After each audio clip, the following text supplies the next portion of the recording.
Les syndicats, aime dire le président Joe Biden, ont construit l'Amérique.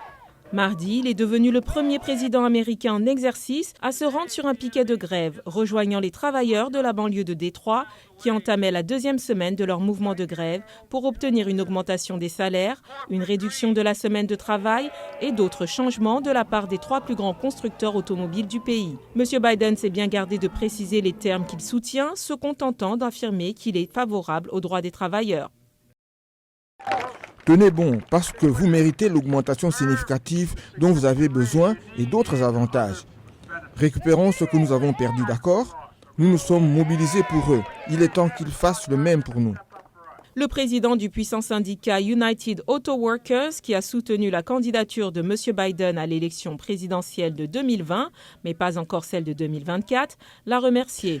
Merci, Monsieur le Président, d'être venu. Merci de faire partie de ce combat. Le syndicat revendique plus de 400 000 membres. Nombreux sont ceux qui soulignent la forte augmentation des bénéfices des entreprises et des rémunérations des PDG contre celle bien moindre des salaires des travailleurs. Lors d'une manifestation organisée la semaine dernière, un travailleur a déclaré que cette grève ne concernait pas seulement les conditions de travail, mais aussi l'idée que les Américains se font du travail et de la rémunération des entreprises. Je veux que les niveaux soient équilibrés, je veux que tout le monde gagne bien sa vie et de manière équitable. Si je travaille d'un côté que je gagne $30 et que la personne en face de moi gagne $15 de l'heure, en quoi est-ce juste ?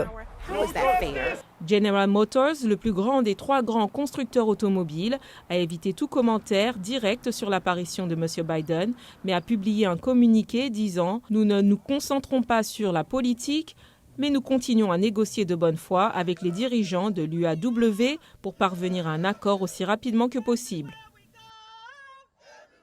Parce qu'il y a beaucoup de choses qui se passent dans les détails des négociations. Mais il peut faire évoluer le soutien politique. Nous bénéficions déjà d'un soutien massif du public pour la grève. Et je pense que cela va encore légitimer la position des grévistes. Le principal candidat républicain à la présidence, Donald Trump, se rend dans une usine non syndiquée près de Détroit ce mercredi, au lieu de participer au deuxième débat des primaires présidentielles. Dans une déclaration, il a qualifié le déplacement de M. Biden à Détroit de coup de relations publiques. Mais comme Biden et Trump le savent, les images racontent souvent leur propre histoire. Voici le plus haut fonctionnaire du gouvernement américain qui affirme sans avoir besoin de dire un mot que quelque chose doit changer.